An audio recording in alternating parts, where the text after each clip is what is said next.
pasa desapercibido porque él no interviene para ocasionar literalmente un daño, sino que lo que él hace es apuntar todo. Qué terrible es esto, hermano. Entonces, son llamados, oigan esto, espíritus familiares, porque se encargan de familiarizarse de una persona. Por eso son espíritus familiares. Significa que, hermano, toman detalles del individuo, lo llegan a conocer tanto que te pueden describir de una manera, hermano, impresionante. Pueden llegar a conocerlo a uno, varón, más que su propia esposa. Pueden llegar a conocer a la esposa más que su propio esposo. Pueden llegar a conocer a un hijo más que su propio padre, porque están, hermano, íntimamente recopilando información. Yo sé que usted jamás había escuchado esto. Yo les soy honesto, en años de enseñar la palabra jamás me había puesto a pensar en algo que va más allá de evocar un espíritu, porque eso a mí no me provocaba mucho problema. Porque pensaba yo en la lógica de que yo jamás iba a ir a buscar a un medium a consultarle cosas. Jamás.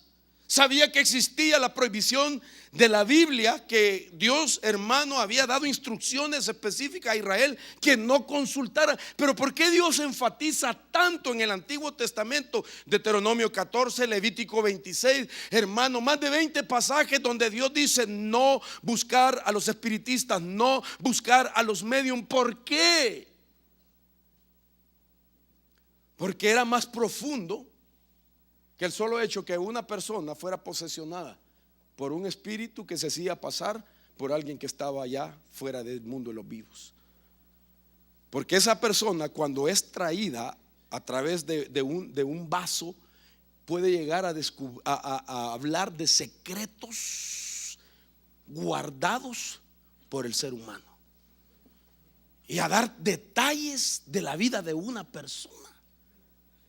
Y esto es lo que a mí me impresiona. Entonces, conocen las oportunidades de nosotros, las formas de respuesta de cada persona, ya sea positiva o negativa. Ellos saben cuando Dios te ha dado una oportunidad y ellos saben si has respondido o no a la oportunidad. Ellos conocen nuestra forma de respuesta.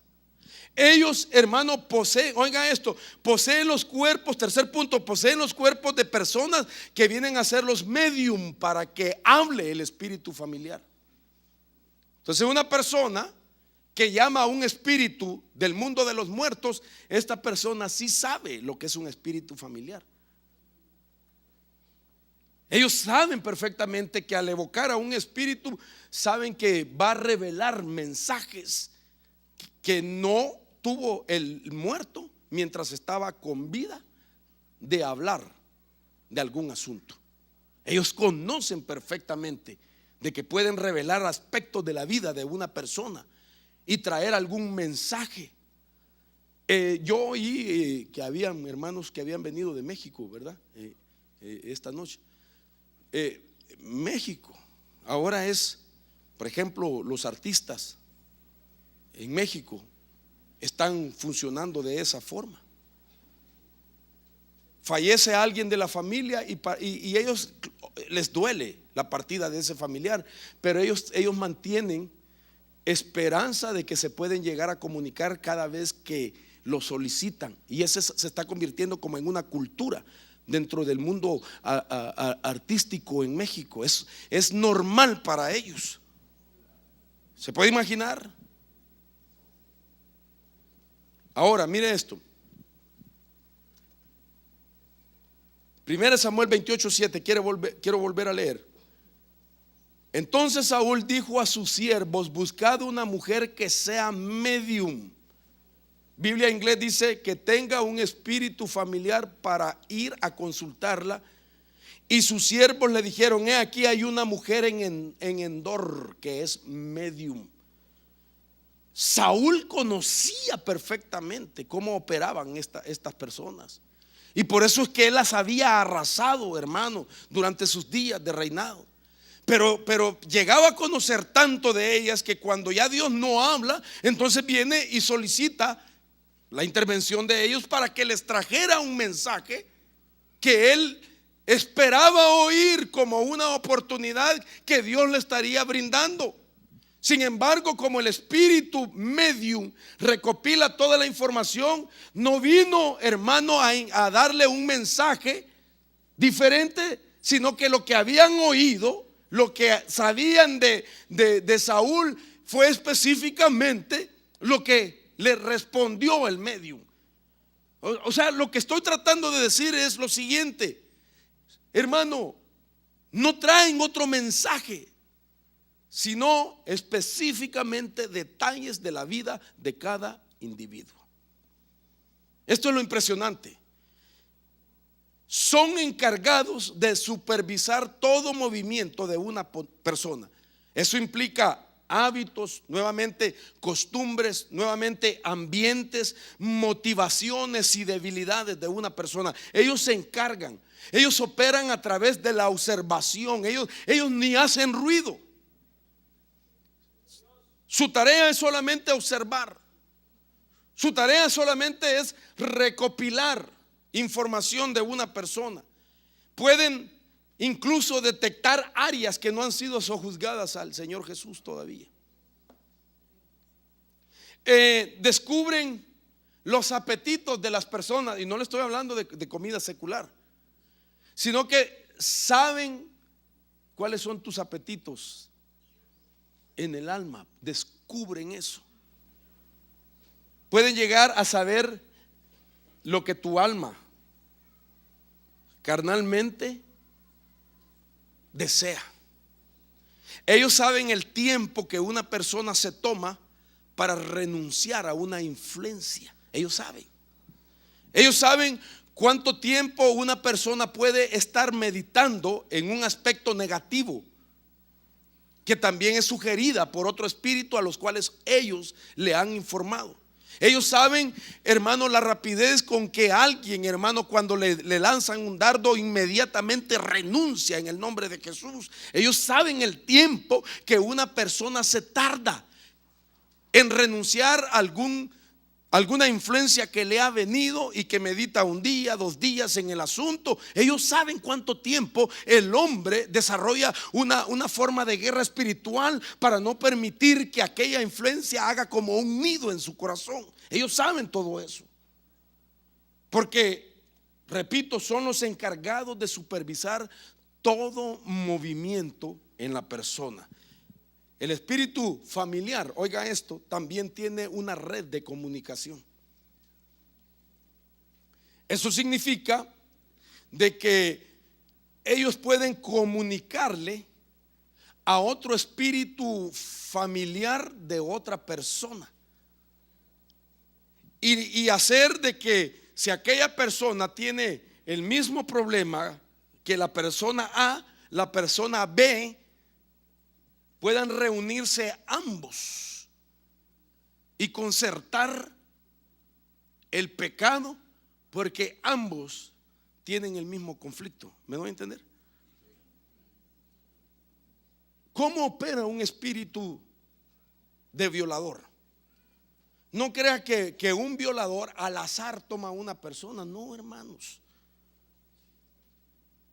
Un violador trae un espíritu familiar que le descubre su problema, si es genético o si es porque fue víctima en alguna faceta de su vida de alguna violación y que ahora responde como un violador, como una forma de una cadena de reacción, qué sé yo, y que ahora esta persona que tiene ese problema va a hacer que se reúna con otra persona que viene también por su lado genealógico con algún dato para concertar el problema. No llega al azar a agarrar por casualidad a una persona, sino que son redes de comunicación que trabajan, que le notifica: este tiene que reunirse con esto para concertar cierto pecado. ¿Me doy a entender, hermano? Entonces, oiga esto es interesante. Por eso nosotros debemos de ser muy cuidadosos con quienes hacemos alianza, con quienes hacemos asociación, votos o pacto. Porque cuando una persona se asocia con algún impío, entonces lo que hace que los espíritus familiares, hermano amado, establezcan una red de comunicación muy difícil de romper. Cuando una persona A con la B hacen algún tipo de asociación a la misma vez, están llevando a alianzas a los espíritus familiares. De manera que esas dos familias o esas dos personas, hermanos, van a tener, ¿cómo decirle? Van a experimentar, mejor dicho, una situación muy parecida en conflictos. Porque los espíritus familiares están asociados también. Y eso significa que mantienen una red de comunicación. Pueden comunicar lo de una persona a otra persona a través del espíritu familiar. Esto es profundo, hermanos. Esto es bien delicado. Realmente, mire, yo estoy muy sorprendido porque lo que me doy cuenta es que hasta ahorita yo no sé nada de guerra espiritual. Lo que me he dado cuenta que en tantos años hablando, que no sé nada, estoy en pañales. Y me crea un temor y un temblor a mi vida, hermano, cada vez de que tengo que hablar de esto por la expectativa de la gente. ¿Sabe qué? Yo no sé nada. El que lo sabe todo es el Señor Jesús, el Espíritu Santo, y por misericordia hablamos ciertas cosas. Me da mucho temor la expectativa. Créame, me da mucho temor la expectativa. Porque cada vez que estamos en eso, a medida que nos acercamos al tiempo final, me doy cuenta de cosas que tengo que aprender para poderlas activar y poder así tener victoria. La última vez que el apóstol nos visitó, yo tuve que decirle: mire, hermano apóstol, usted tiene que hacer un decreto aquí. Porque todos los días me llegan a hacer brujería al santuario. Todos los días, hermano. Ya la gente ya se familiarizó. No porque es un espíritu familiar, pero ya lo saben, hermano. Las primeras experiencias, hermano, mire esto. Allá salía yo corriendo, hermano, para ir a ver qué es lo que estaban haciendo. Ahora ya la gente, los ancianos, los líderes ya saben cómo batallar. Pero cada vez que van a abrir las puertas del santuario, hayan animales sacrificados, excremento, bolsa con botellas y líquidos sucios. En todas las puertas, tenemos alrededor, creo que como unas 8 o 9 puertas en el santuario. En todas las puertas hay brujería. Todos los días. Pues la sede de Wicca, que es la brujería organizada en Estados Unidos, está en Corvallis, que es una ciudad de Oregon. Estamos a 45 minutos de 3 sedes de Wicca. Mandamos un pastor a Corvallis, lo hicieron pedazo, hermano. Le terminaron la obra. Pero todos los días era de brujería. Todos los días de brujería. Todos los días de brujería. Manejo yo mi vehículo para regresar a la casa, y antes de entrar al driveway, hermano, y parquear mi carro, veo yo objetos que me bloquean el paso. Yo ya sé que es brujería, y me tengo que bajar e ir a ver. Me tengo que mover con elementos de contacto del mundo espiritual de parte de Dios. Frecuentemente mi carro, tengo que traer aceite, tengo que traer vino, y tengo que utilizar otros elementos que Dios me ha dicho que utilice. Es mi rema, por supuesto. Dios me ha dicho que utilice para romper con toda brujería. Oiga esto, en cierta ocasión, cuando yo vi una bolsa, todos mis hijos: otra vez, papá, otra vez esto, ¿y qué vas a hacer ahora? ¿Sabe lo que hice? Abrí una botella que traía de un vino consagrado para Santa Cena, Y solo llegué así, mire, por el Espíritu me moví. Yo vengo rompiendo en el nombre de Jesús esta brujería. Y cuando derramé el vino que declaré era representación de la sangre del Señor Jesús, ¿sabe qué? Encendió fuego de esa bolsa. Encendió fuego delante del Señor, le estoy diciendo, encendió fuego que yo mismo me asombré, que yo mismo tuve que hacerme para atrás. Yo dije, wow, esto no lo había visto nunca. Y vuelvo a la carga, no sé nada todavía. No sé nada. El mundo espiritual es tan real, mi amado, que si Dios nos ha dado sabiduría, es para que le ocasionemos estorbo al avance del reino de las tinieblas. ¿Sabe cuál es el problema? Que muchas veces nosotros los creyentes no tomamos en serio esto. Yo me asombro la mentalidad de un brujo. Que el Señor lo reprenda. Decía un personaje en esas reuniones. Viene un tipo porque se armó un escándalo allá en Oregon, hermano. Empezaron a venir brujos de todas partes. De Veracruz. Tienen la cuna de los brujos en Veracruz. Aparecieron los brujos de la Liga Mayor. Ese aeropuerto era terrible eso. Un ambiente que se creó en el estado de Oregon, porque son como caballos de Troya ellos. Empezaron a llegaron brujos de África. Mire, fue terrible. Y la televisión se movilizó para ver esa reunión de brujos. Y entrevistaban a unos de ellos y les decían: ¿cuántas horas ustedes pasan invocando espíritus? ¿Sabe lo que dijo? 18 horas. Y le decía el reportero: ¿y no se cansan? ¿Y no se aburren de estar 18? Y dijo: no, porque no sentimos el tiempo cuando un espíritu viene y nos posee. 18 horas. Porque ellos toman en serio el mover espiritual. Imagínense que en cuestión de horarios ellos conocen mejor cuál es la hora más eficaz para causar problemas al ser humano. ¿Usted sabe cuál es esa hora? Se lo voy a explicar así. ¿Usted sabe de qué horas a qué horas es la cuarta vigilia? De las 3 a las 6 de la mañana. Ellos dicen que de las 3 a las 6 de la mañana el mundo espiritual de ellos los aventaja contra el mundo secular. Ahora entendamos por qué Jesús no dormía de las 3 a las 6 de la mañana. La Biblia dice que a la cuarta vigilia iba caminando sobre el mar.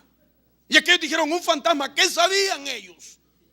A la cuarta vigilia estaba orando, que vino a sus discípulos y les dijo: ni siquiera una hora habéis podido orar conmigo. Orad para que no entréis en tentación. Quiere decir que de las 3 a las 6 de la mañana se planifican los proyectos de tentación que más tarde se presentan. La Biblia dice por medio de Job que cuando el sueño profundo cae sobre el hombre. ¿Cuál es el sueño profundo? Cuando usted y yo dormimos como muertos. De las 3 a las 6 de la mañana.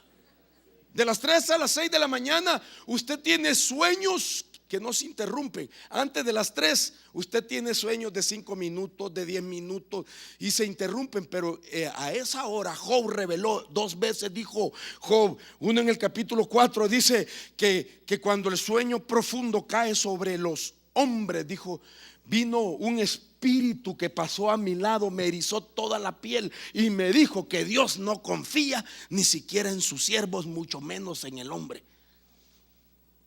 ¿Saben lo que ese espíritu venía? A trastocarle la doctrina a Job. Porque ciertamente Dios sí confía en usted y en mí. Porque si no, ¿cómo nos ha dado la tarea de predicar el evangelio de nuestro Señor Jesucristo? Pero él quería, hermano, trastocarle la doctrina a Job para que perdiera su confianza en Dios de las 3 a las 6 de la mañana. De las 3 a las 6 de la mañana, dice otra vez Job, cuando el sueño profundo cae sobre los hombres, entonces dice, viene Dios, me susurra al oído. También Dios se mueve y se ahora. Me susurra al oído, me da la doctrina, la enseñanza para evitar que el hombre vaya a la muerte y al Seol. Bendito sea Dios. Es el mundo espiritual de las 3 a las 6 de la mañana. Hay un grupo de rabinos en Israel que en esa hora están en el muro de los lamentos, porque ellos dicen que cuando la aurora va a salir, que comprende de las 3 a las 6 de la mañana, dice que Dios visita la tierra. Y ellos saben, le preguntaron a un rabino, mire, ¿y usted sabe por qué Jesús no dormía a esa hora? ¿Y sabe lo que dijo él? Es que el Jesús de ustedes, Él conoce lo que se mueve en el mundo espiritual de las 3 a las 6 de la mañana. Hermano, es tremendo esto. A mí me impacta esto. Los brujos dicen que de las 3 a las 6 de la mañana ellos pueden crear con mayor efectividad sus brujerías. Por eso yo no vuelo de día.